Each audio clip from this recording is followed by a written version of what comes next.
Karena di Riau Ponorogo itu bukan hanya kekuatan gigi membawakan Riau Ponorogo. Kalau fisik kita nggak kuat ya sulit juga. Ya kalau pertama belajar ya pertama nggak kaget sih kalau misalkan nggak bisa makan karena kan mangap terus ya.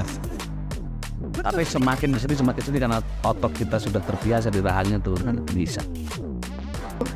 Itu beratnya berapa sih Pak? Kurang lebih 35 kilo sampai 30 kilo. Kalau untuk anak-anak itu 15 kilo. Karena mungkin dengan bahagianya, senangnya mungkin beratnya nggak kerasa ya. Setiap Kapolres serah terima pergantian saya lebih utama manggul bapak-bapak pelabuhan Tanjung Priok, saya panggul. Ya saya memang bakat itu tadi. Kalau secara spiritual saya hanya olahraga, yakin saya bisa gitu. Halo pemirsa, kembali lagi dalam podcast Polri Presisi bersama dengan Indah Ines. Dan pemirsa, kalau misalnya kita bicara tentang Babin Kamtibmas, tentu adalah orang yang anggota polisi dekat dengan masyarakat gitu ya. Dan tentunya berbagai upaya dilakukan oleh seorang Babin Kamtibmas dalam beradaptasi dan juga bersosialisasi dengan warga masyarakat di wilayah mereka bertugas. Nah, salah satunya ada seorang anggota Babin Kamtibmas berada di Polsek kawasan Sunda Kelapa, Tanjung Priok, Jakarta Utara. Jadi kabarnya nih, beliau ini menggunakan salah satu kebudayaan asli dari Jawa Timur, apalagi kalau bukan Riau Ponorogo ya, yang dijadikan sebagai alat komunikasi untuk penyampaian pesan-pesan Kamtibmasnya. Dan kira-kira seperti apa ceritanya? Sudah hadir di tengah-tengah kita ada anggota Babin Kamtibmas Polsek kawasan Sunda Kelapa, Bapak Aibtu Agus Subekti. Apa kabarnya Bapak? Alhamdulillah. Bagaimana perjalanan ke sini Pak? Ya, tidak jauh sih, supaya lumayan lancar. Baik Pak.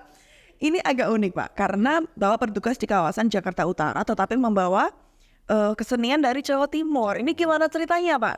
Ya, lumayan berat ceritanya ya, karena kesenian impor dari Jawa Timur kita perkenalkan ke wilayah pinggiran Jakarta Utara, Muara Angke khususnya, ya sangat penuh tantangan. Jadi untuk merekrut sangat sulit juga, tapi alhamdulillah dengan ketekunan, keikhlasan kita bisa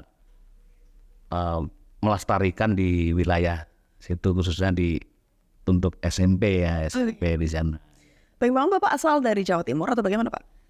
Saya dari Jawa Timur, Bapak saya Magetan, Ibu saya Wonogiri. Ya. Jadi Bapak udah mempelajari itu dari lama atau bagaimana Pak? Saya mempelajari Riau Ponorogo turun-temurun waktu saya tinggal di Tanjung Priok, Jakarta Utara. Kumpulan silaturahmi di keluarga besar Jawa Timur itu punya reog.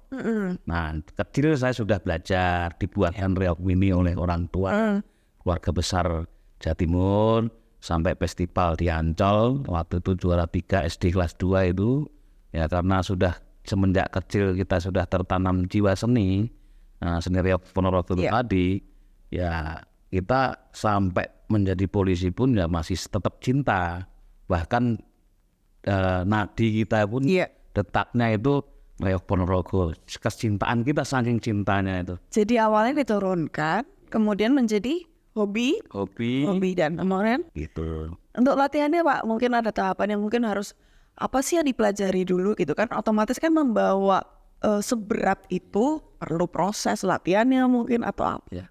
Ya lari siang hari bisa, terus membawa beban tempel pakai ember itu bambu kita gigit, lari juga bisa, jalan, terus ada sepir leher juga, terus itu fisiknya ya, fisiknya itu tadi lari, sepir leher, terus karena di Riau Ponorogo itu bukan hanya kekuatan gigi, tubuh pun juga menjadi dominan untuk membawakan Riau Ponorogo. Kalau fisik kita nggak kuat ya sulit juga. Ya kalau pertama belajar ya pertama nggak kaget sih kalau misalkan nggak bisa makan, karena kan mangap terus ya.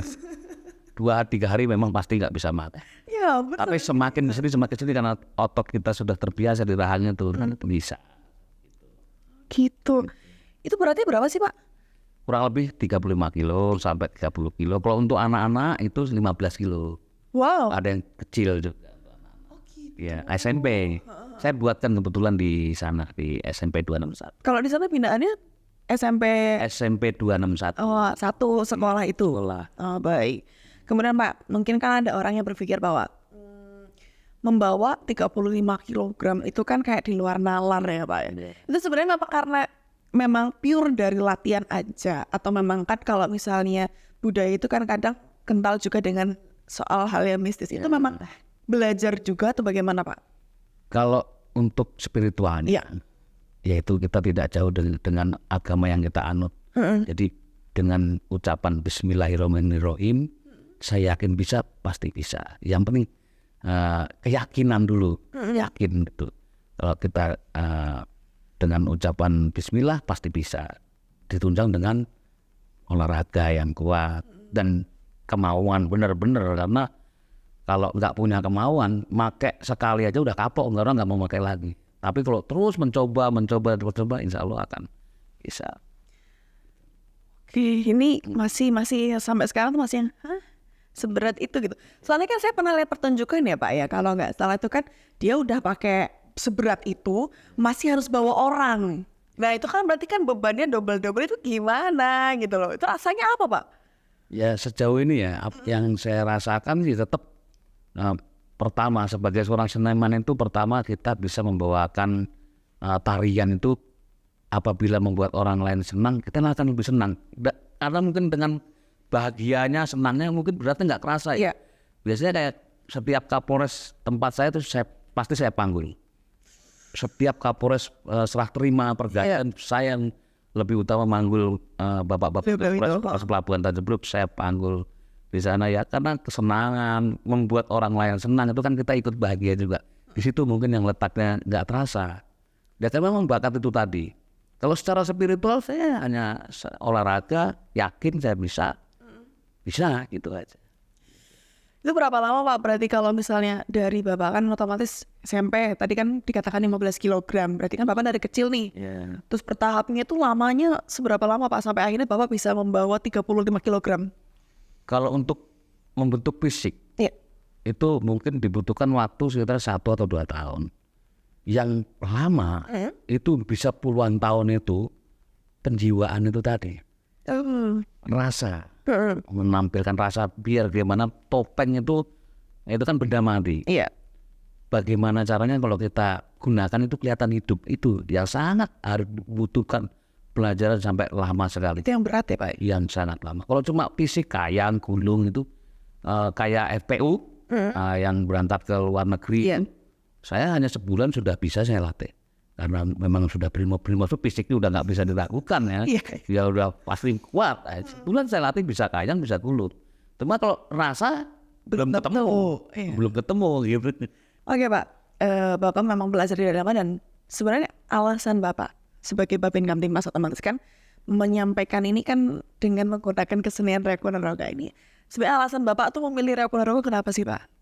Ya pertama dari kecil saya sudah diperkenalkan oleh orang tua dan sesepuh saya cinta dengan budaya Reok Ponorogo. Sampai besar, sampai jadi polisi saya masih tetap cinta Reok Ponorogo dan mindset saya dari kecil saya pemain, jadi polisi saya masih pemain, saya harus berprestasi. Nah mindset saya sekarang ini punya di dalam hati itu harus melestarikan. Nah jadi saya harus melestarikan dan jangan sampai punah. Nah dengan Bimas itu tadi, dengan saya sebagai Babin Kamtibmas seni itu kan kita kan harus sebagai seorang seniman tuh unsurnya keindahan tuh penuh dengan cinta kasih. Tidak ada salahnya kita terhadap masyarakat memperkenalkan seni terhadap masyarakat agar kita bisa diterima, karena seni itu sifatnya kan netral, penuh dengan kasih sayang, menganggap masyarakat itu dengan sebagai saudara kita, keluarga kita, atau mau nggak mau kan mereka juga akan sayang dan cinta kita juga dengan seorang Babin. Reok Ponorogo sarana. Reok Ponorogo itu kita memperkenalkan budaya terhadap anak-anak, jangan sampai anak-anak itu lebih cinta budaya asing daripada budaya sendiri. Makanya sejak dini kita perkenalkan buat mereka cinta. Kalau sudah cinta, sayang, otomatis kan dengan sendirinya budaya asing akan lupa. walaupun dia masuk tapi tetap akan tertanam gitu. Kemudian Pak, bagaimana mungkin respon dari masyarakat ketika Bapak mungkin menyampaikan pesan-pesan Kamtibmas kepada masyarakat dengan menggunakan reok Ponorogo, Pak? Responnya ya, wah ada Pak Babin kok bisa keluar reok gitu ya. Pak Babin kok bisa itu, gimana belajarnya ya, tak ceritakan. Jadi bahan obrolan, oh begini, mengajak, habis itu belajar, ya udah Pak anak saya, gitu kan gitu. Ya kebetulan, ya udah kalau gitu global aja di SMP 261. Itu pun mendirikan kesenian di SMP 261, perjuangannya juga hampir setahun baru bisa kita dirikan, karena memperkenalkan Pak Guru, Pak Kepala Sekolah juga bukan orang Jawa. Ya. Ya kan kita kenalin beliau untuk cerita reok ya kan. Baik. Mungkin nanti akan diceritakan lebih lanjut tentang kisah di SMP-nya itu bagaimana perjuangannya, tapi nanti kita akan kembali lagi dalam podcast Polri Presisi.